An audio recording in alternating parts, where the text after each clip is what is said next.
Halo guys, masih dari Desa Banyuasih, Kecamatan Cigudeg, Kabupaten Bogor. Kali ini saya akan kembali pergi ke ladang untuk berburu kudapan segar dan kenyal yang berasal dari pohon nira atau aren. Ayo coba tebak. Iya, betul sekali.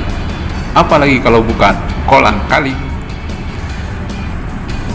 Di kampung saya istilah ini biasa disebut nyaruluk atau manen buah kawung. Hamparan bukit yang masih luas sehingga di desa kami masih banyak terdapat pohon-pohon yang besar dan rindang. Salah satunya adalah pohon aren.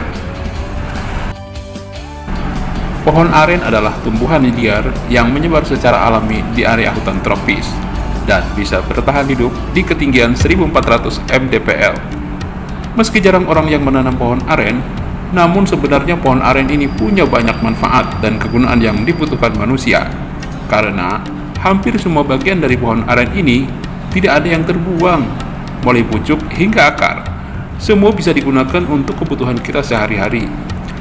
Seperti yang kita ketahui, banyak produk yang dihasilkan dari pohon aren, di antaranya gula aren, sagu aren, kolang kaling, ijuk aren, daun aren, kayu aren, dan masih banyak lagi. Nah, kali ini saya akan membahas yang ketiga, yaitu kolang kaling.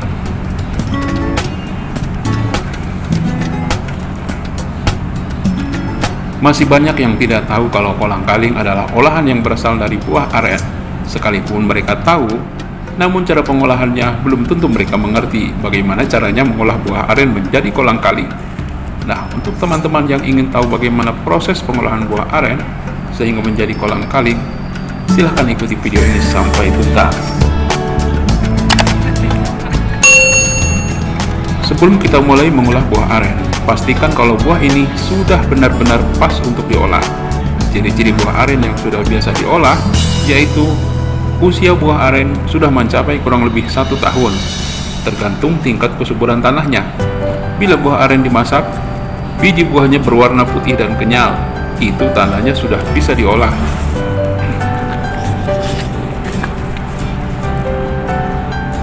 Untuk proses pengolahan buah aren, pertama-tama kita siapkan peralatan, yaitu yang pertama, saung atau tenda terpal untuk sarana pengolahan buah aren.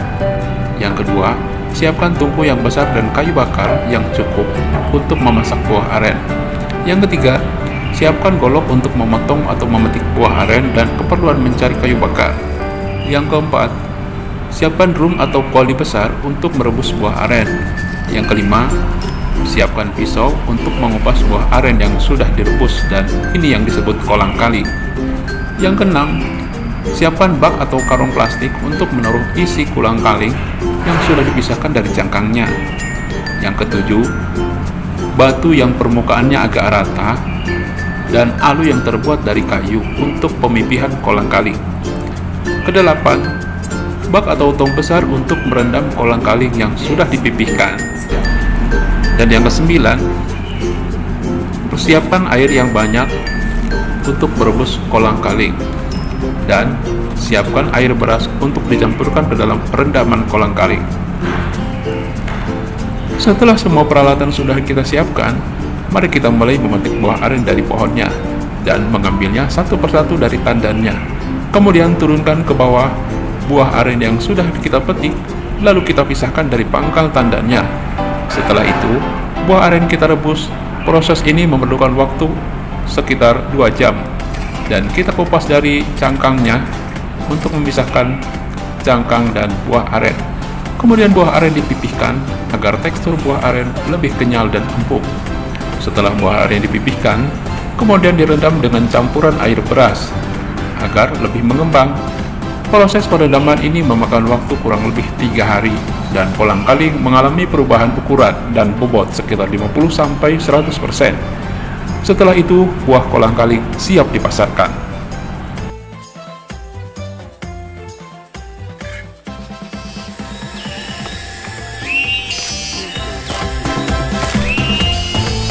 Nah, ini nih kegiatan kita kalau hari sudah siang sekitar jam 12. Ini waktunya kita istirahat dan saatnya kita memasak liwet.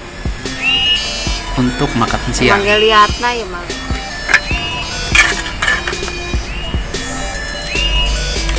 Oh ya teman-teman, ini ada sedikit tips dari saya untuk para pengrajin kolang-kaling. Nah ini teman-teman, kalau mungkin di sebagian daerah teman-teman masih banyak kolang-kaling, tapi cara ngolahnya itu nggak tahu. Nah ini caranya direbus, terus dikupas. Nah cara ngupasnya seperti ini nih, 2 kali motong ya. Nah ini biasa isi 3 biji di dalamnya. Nah cara motongnya begini, jadi nggak begini nih. Nah ada yang begini 3 kali nih, ini salah nih. Ada yang begini nih 3 kali, lama prosesnya tuh. Itu proses zaman dulu.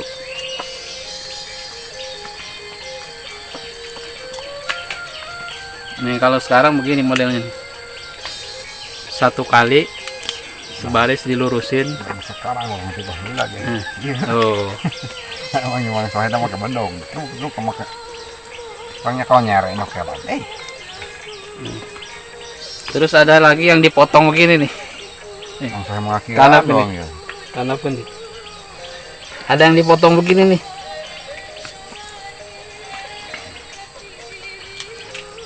Terus dicongkelin satu-satu, jadi 6 kali tuh, 6 kali kerja. Nah model begini nih. Berarti kan lu pakai potong. Nah ini mah nggak laku dijual nih kalau kayak gini nih, akhir. Tuh. Ada yang kayak gini model. Jadi 6 potong.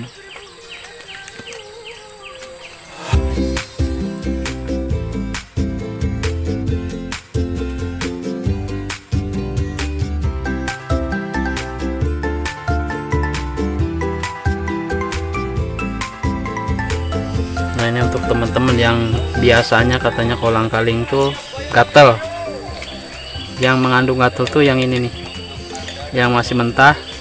Kalau kepotong atau kegores, kena luka ini, terus getahnya nempel di kulit, itu pasti gatel. Dan cara ngobatinnya tuh mudah, tinggal diolesin garam yang basah. Garam basah kurang lebih sekitar 5 menit lah. Tahan, jangan digaruk, biarkan nanti hilang sendiri. Nah ini jangan sampai kepotong atau kegores atau kena luka, ini getahnya nih yang kena batal. Kalau kolang-kaling dimasak terus ada rasa gatal gitu, nah ini nih mungkin pada saat pengupasan kolang-kaling ada kulit kolang-kalingnya, kulit arinya nih yang warna kuning itu ke bawah ikut sama daging kolang-kaling, terus kemudian kecampur ke rujak atau ke kolak gitu ya. Nah itu jangan sampai ikut nih. Biasanya kan kalau kolang-kaling kurang rapi, nah seperti ini ada kulit warna kuning ini ke bawah. Nah itu jangan sampai ke bawah, karena itu mengakibatkan gatal di tenggorokan gitu ya. Ya untuk amannya sih kolang-kaling tuh mesti dicuci bersih dulu atau direbus. Nah sekarang kita ngopi dulu nih, ngopi. Habis ngopi madang dulu. Ini madang, kalau orang Betawi bilang madang. Madang sama nasi padang.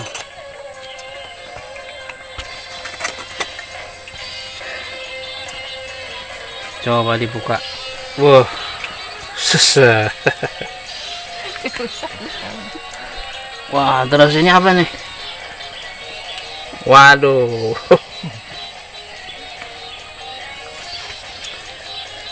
Lauknya lauk mewah-mewah semua nih.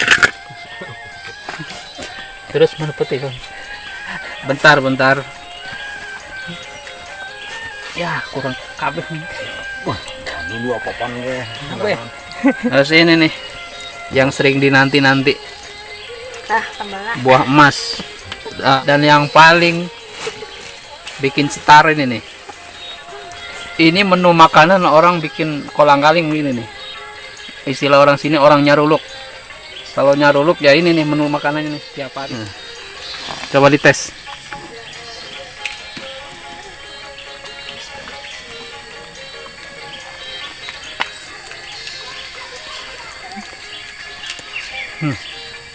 Nendang banget nih. Cabenya cabe tai burung apa tuh. Cabai gunung yang kecil bentuknya tapi rasanya itu nggak ada tanding. Coba lagi sampai kenyang. Coba dieksekusi tuh, tinggal ngampar. Oh itu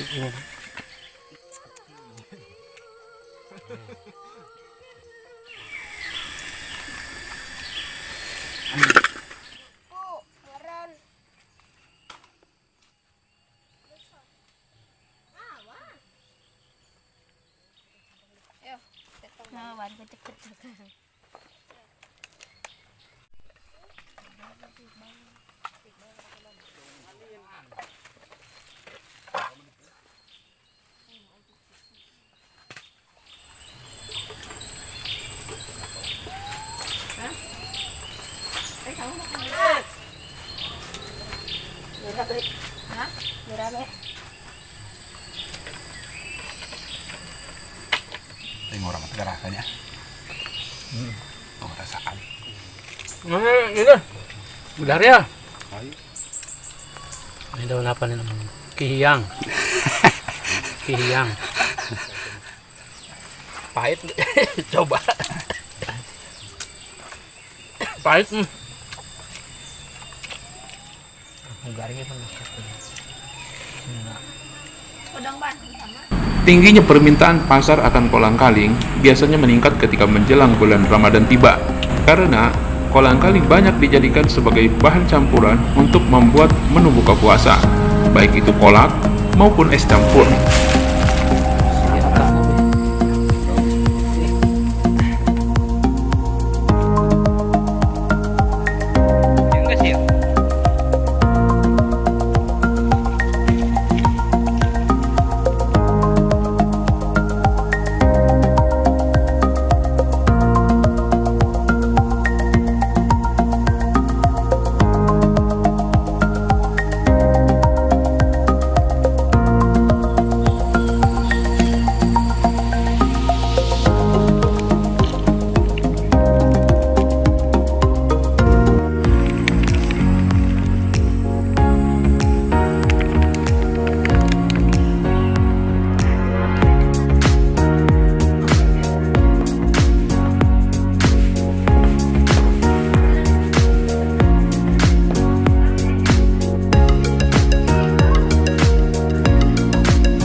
Ini bedanya tadi kolang-kaling yang baru dikupas,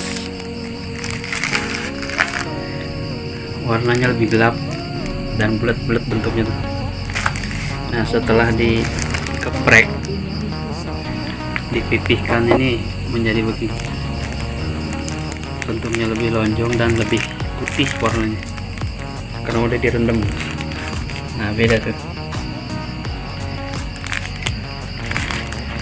Dan kalau udah direndam, ini bisa 2 kali lipat ukurannya, besarnya, beratnya juga. Nih, satu kantong ini bisa jadi, kalau udah direndam bisa jadi 2 kantong,